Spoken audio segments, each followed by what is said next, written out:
The ocean was a churning abyss of gray water and white foam, heaving the steel deck of the USS Hornet 30 feet into the air and slamming it back down. Rain lashed across the flight deck, stinging the faces of men who stood frozen in disbelief. They were looking at something that defied the laws of physics. Sitting on the wet timber of the carrier deck were 16 B-25 Mitchell bombers, massive, twin-engine land beasts that had absolutely no business being on a ship. These weren't carrier planes. They had no tailhooks to land. They had no folding wings. They were too heavy, too wide, and too slow to take off in this distance. But on this morning, April 18, 1942, the laws of physics had to be broken. Lieutenant Colonel Jimmy Doolittle sat in the lead plane, his engines revving to a scream that drowned out the storm. He knew the math. He knew he had less than 500 feet of deck space. He knew that if his wheels slipped, he would plunge into the freezing Pacific and be crushed by the carrier's hull. And even if he made it into the air, he didn't have enough fuel to come back. This was a one-way ticket. What followed was not just a raid, it was a psychological dagger aimed at the heart of an empire that believed it was untouchable. Before we dive into the cockpit of the mission that saved American morale, make sure to hit that like button and subscribe to Warline Archives. Turn on notifications, because the story of how these men cheated death is something you need to see to believe. Comment impossible below if you think you'd have the guts to sit in that pilot seat. Now, let's go to war. To understand why 16 bombers were strapped to a carrier deck in the middle of a storm, you have to understand the darkness of 1942. The United States was not winning the war, it was being suffocated.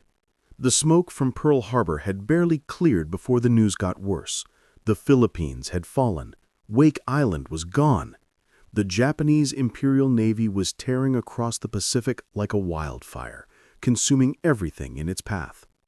The American public was terrified.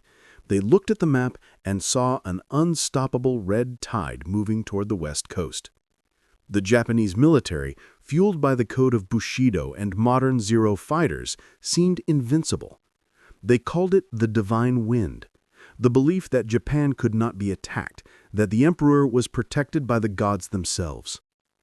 President Roosevelt didn't just need a victory, he needed a miracle. He needed to strike Tokyo. But the logistics were a nightmare. Japan was thousands of miles away, protected by a ring of steel. American aircraft carriers couldn't get close enough to launch their short-range fighters without being detected and sunk by land-based bombers. The U.S. Navy was already crippled. Risking the few remaining carriers was strategic suicide. The problem seemed unsolvable. You needed a plane with the range of a heavy bomber, but the ability to launch from a ship. Such a plane did not exist. Enter Lieutenant Colonel James "Jimmy" Doolittle. Doolittle wasn't just a pilot. He was a daredevil with a doctorate in aeronautics from MIT. He looked at the problem not as a soldier, but as an engineer. He realized that a twin-engine Army bomber, the B-25 Mitchell, technically had the range to reach Tokyo if, and it was a massive if, it could take off from a carrier. The B-25 was a medium bomber designed for long concrete runways, not the heaving deck of a ship. It was heavy, wide, and clumsy at low speeds. To make it work, Doolittle had to strip the aircraft down to its skeleton. This wasn't standard military procedure. This was hot-rodding a tank. At Eglin Field in Florida, the engineering teams went to work. They tore out the heavy military radios, useless anyway since the mission required absolute radio silence. They removed the expensive top-secret Norden bomb sights. If a plane crashed over Japan, they couldn't risk that technology falling into enemy hands. Instead, pilot C. Ross Greening designed a makeshift sight out of 20 cents worth of aluminum, which they dubbed the Mark Twain. But weight was still the enemy. Every pound mattered. They removed the lower gun turrets, saving weight, but leaving the belly of the plane defenseless. To stop Japanese fighters from attacking from the rear, they installed painted broomsticks in the tail to look like machine guns. It was a bluff, a desperate, terrifying bluff. But the biggest modification was fuel. The standard fuel load wasn't enough to get them from the carrier to Japan and then to safety in China. They installed a massive rubber fuel tank in the bomb bay, crawling over the top of the explosives. They put another tank in the crawlway. They literally surrounded the crew with high-octane aviation fuel. One spark, one stray bullet, and the plane wouldn't just crash, it would vaporize. The pilots selected for this mission were the top tier of the 17th Bombardment Group, but even they were baffled. They were told they were volunteering for a mission that was, quote, extremely hazardous, but they weren't told where they were going. For weeks, they practiced short takeoffs. They marked lines on the runway at Eglin Field, forcing the heavy bombers to claw into the air in less than 500 feet. It was unnatural. The engines screamed, the stall's warning buzzers blared, and the pilots fought the controls to keep the birds from smashing back into the ground. They learned to hang on the propeller blades, trading speed for lift in a dance that terrified anyone watching. By late March 1942, the training was done. The planes were loaded onto the USS Hornet in San Francisco. As the carrier slipped under the Golden Gate Bridge, the men stood on the deck, looking at the city they might never see again. The Hornet was joined by the USS Enterprise to provide air cover. This was Task Force 16. They were sailing into the teeth of the Japanese Empire, carrying 16 land bombers that couldn't land, flown by men who didn't know their destination. It wasn't until they were deep at sea that the loudspeakers crackled to life. This force is bound for Tokyo. A cheer went up from the crew, a release of tension that had been building for months. But for the pilots, the reality set in. They were going to fly bombers off a carrier, and they weren't coming back to the ship. The plan was precise, calculated, and fragile. Task Force 16 was supposed to sail to within 400 miles of the Japanese coast. At that range, the B-25s could launch in the late afternoon, bomb Tokyo at night, and use the darkness to escape to friendly airfields in unoccupied China. Night bombing would protect them from Japanese Zero fighters and anti-aircraft fire. The darkness was their armor. But war rarely follows the plan. On the morning of April 18, 1942, the task force was still 650 miles out, 250 miles short of the launch point. The sea was rough, the sky a bruised purple. Suddenly, the klaxons on the Enterprise began to wail. Radar had picked up blips. Then, visual confirmation. A Japanese picket boat, the Nitamaru No. 23. It was a small, insignificant patrol craft, but it carried a radio. And that radio was the most dangerous weapon in the Pacific at that moment. The cruiser USS Nashville opened fire, its guns thundering across the water.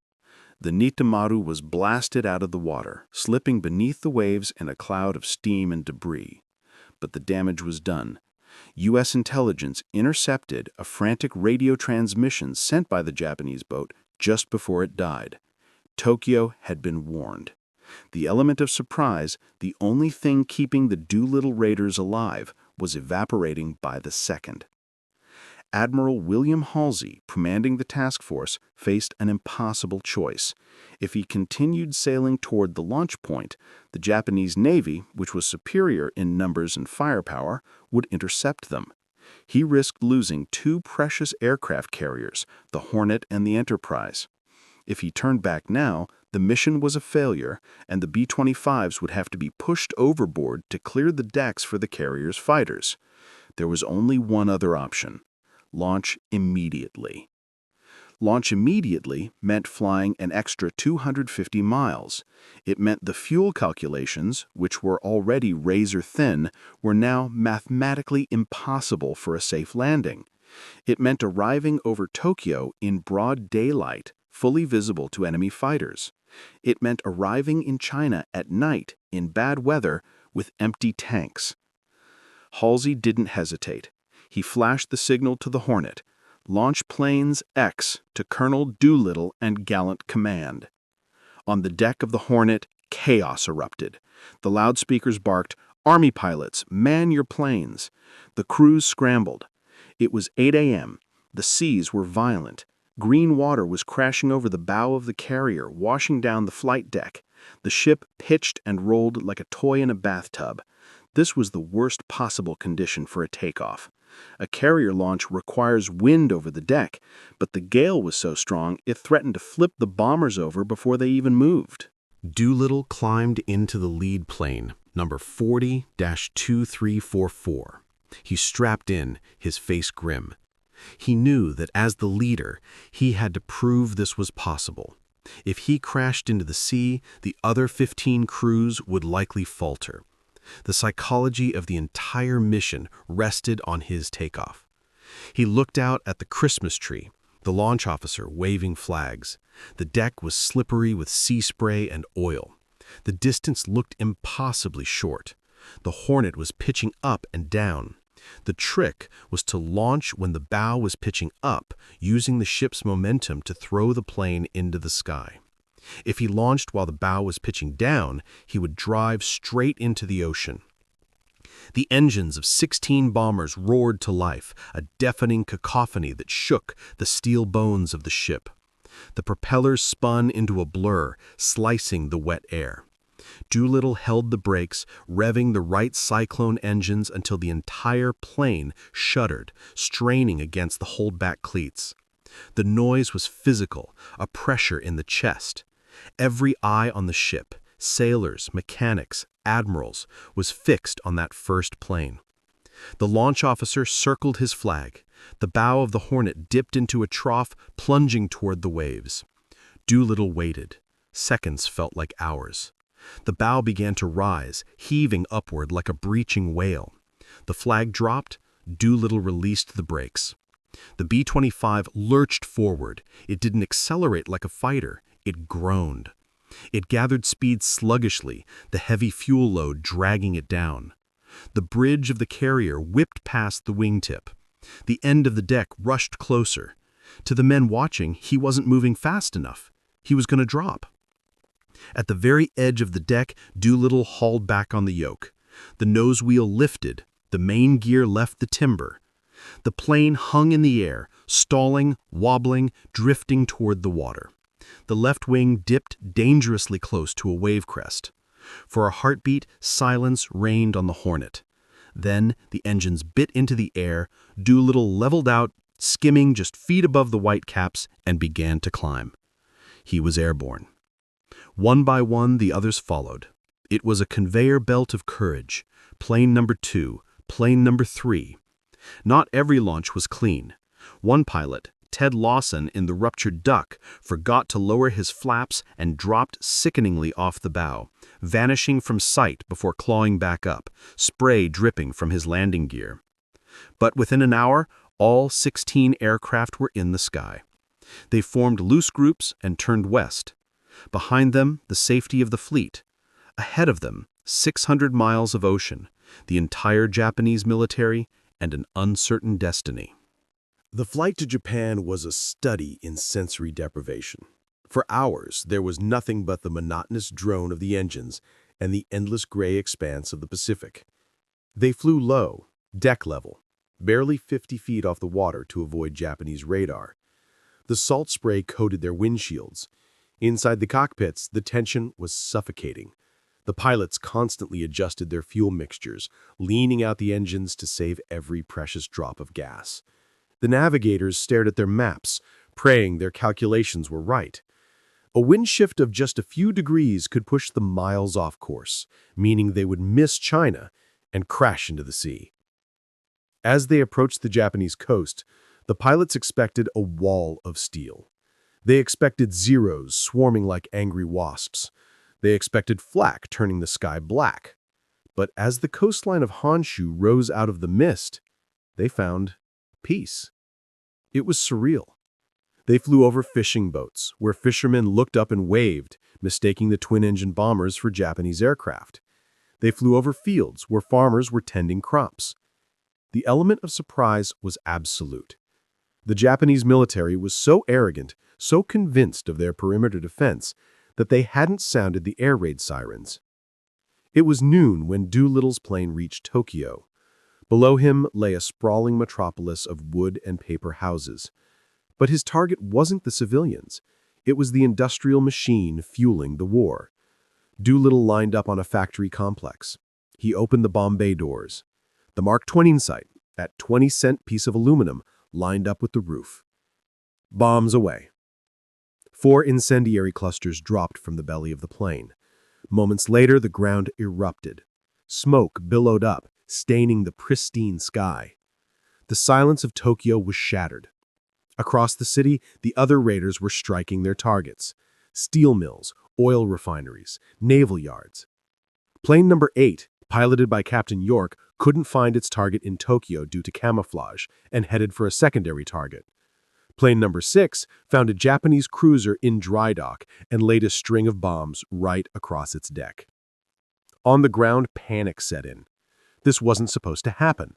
The propaganda had told the Japanese people that no enemy could ever touch their soil. They were told the war was being fought thousands of miles away.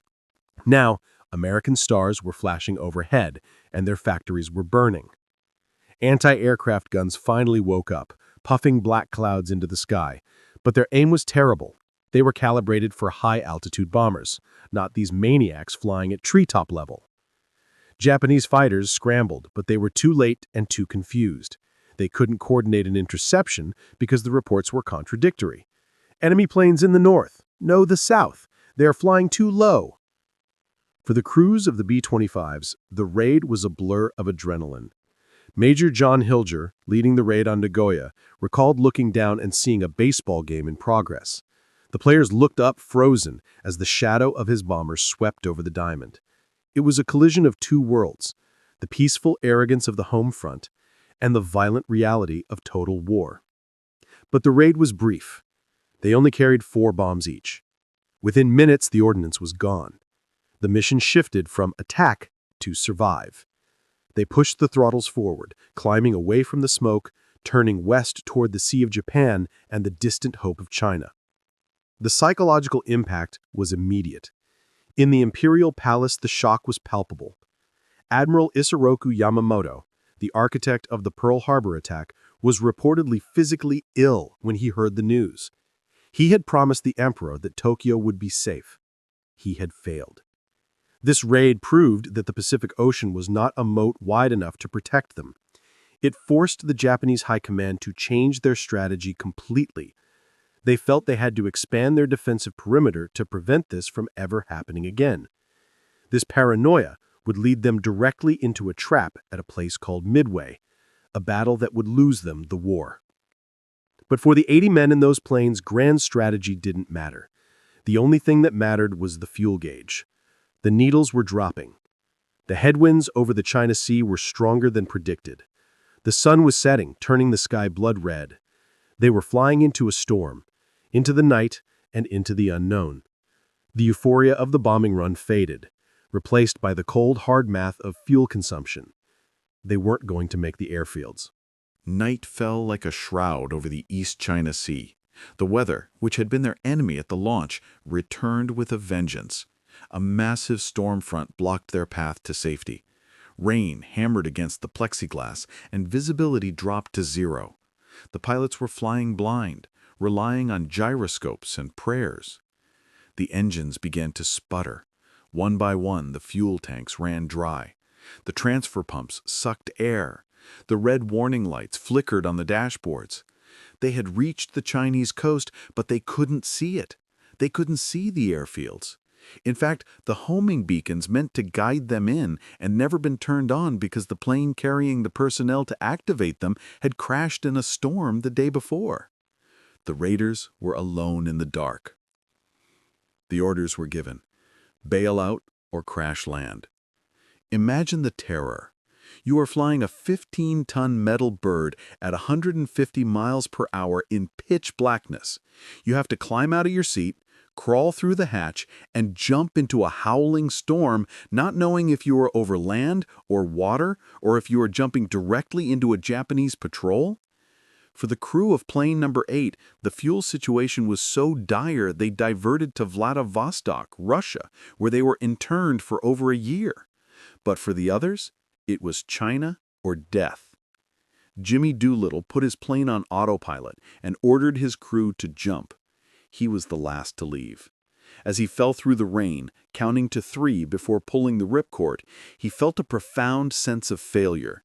He landed in a rice paddy, up to his waist in muck. He was alive, but he was convinced he would be court-martialed.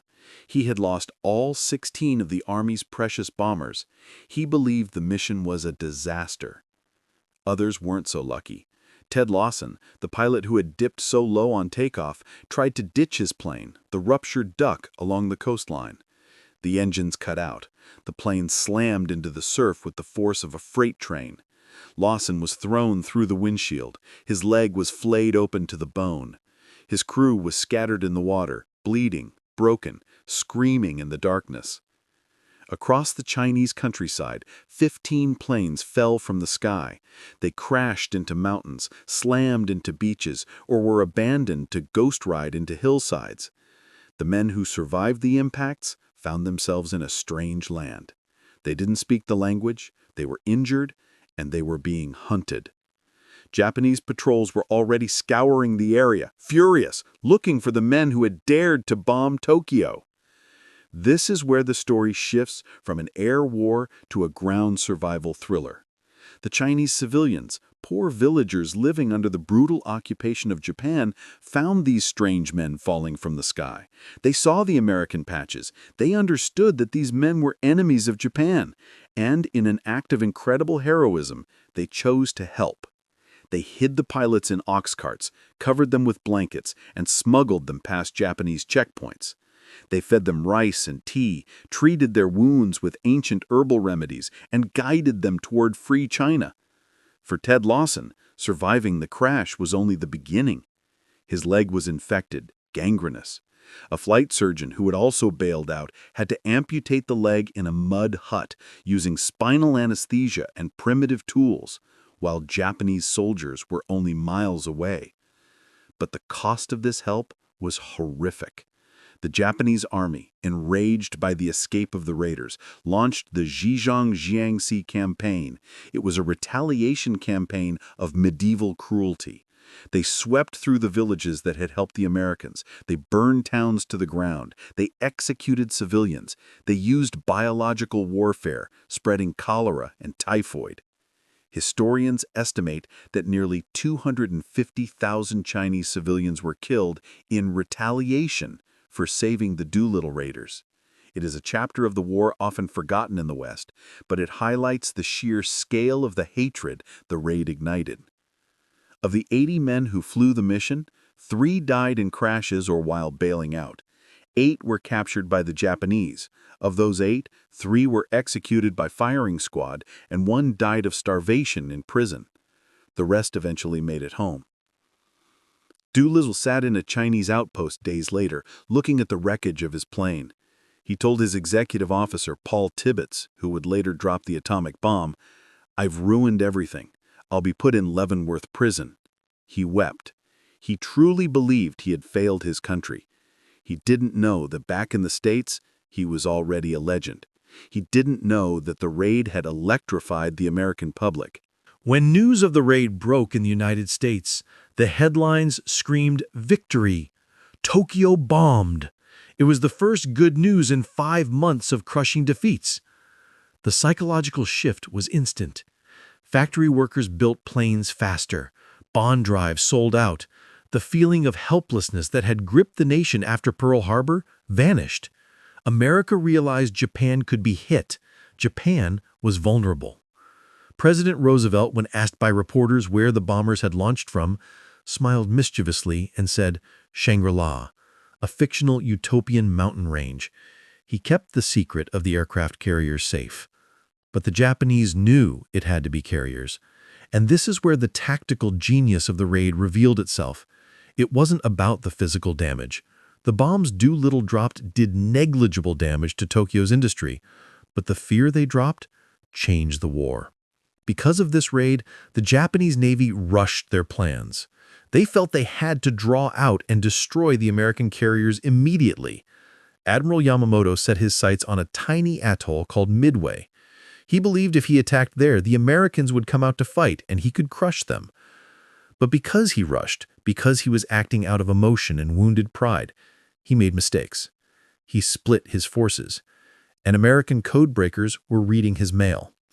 6 weeks after Doolittle's B-25s rattled the windows of the Imperial Palace, the U.S. Navy ambushed the Japanese fleet at the Battle of Midway. In one afternoon, 4 Japanese aircraft carriers, the heart of the force that attacked Pearl Harbor, were sent to the bottom of the ocean. The tide of the Pacific War turned that day, and it happened because Jimmy Doolittle and 79 other volunteers forced Japan's hand. Jimmy Doolittle didn't go to prison. He was promoted to general and awarded the Medal of Honor. He skipped the rank of colonel entirely. He stood before President Roosevelt still feeling like he hadn't done enough as the medal was placed around his neck. He would go on to command the 8th Air Force in Europe, destroying the German Luftwaffe. But he would always be defined by those 30 seconds on the deck of the Hornet. The B-25 Mitchell became an icon. It wasn't the prettiest plane or the fastest, but it was the plane that did the impossible. It proved that rules, engineering rules, tactical rules, could be broken if the stakes were high enough. The legacy of the Raiders lives on in a peculiar tradition. For decades after the war, the surviving Raiders met annually. They had a case of cognac and 80 silver goblets, each engraved with a name. Every year they would toast the men who had died since the last meeting and then turn the goblets of the deceased upside down. In 2013, the final toast was held. The last surviving Raiders raised their cups one last time. The Doolittle Raid teaches us something profound about warfare. It's not always about who has the biggest guns or the most ships. Sometimes it's about audacity. It's about the willingness to look at a physics textbook, throw it out the window, and drive a bomber off a boat because the alternative is losing.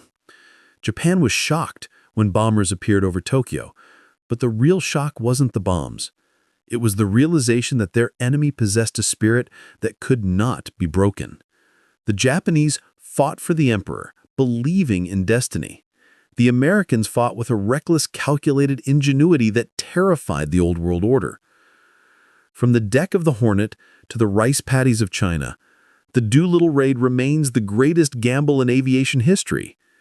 They spent 16 planes to buy a victory that couldn't be measured in territory, but in time and hope. And in the end, that was enough to win the war. If you enjoyed this deep dive into the mission that saved the Pacific, you know what to do. We are Warline Archives, and we are dedicated to preserving these stories before they fade.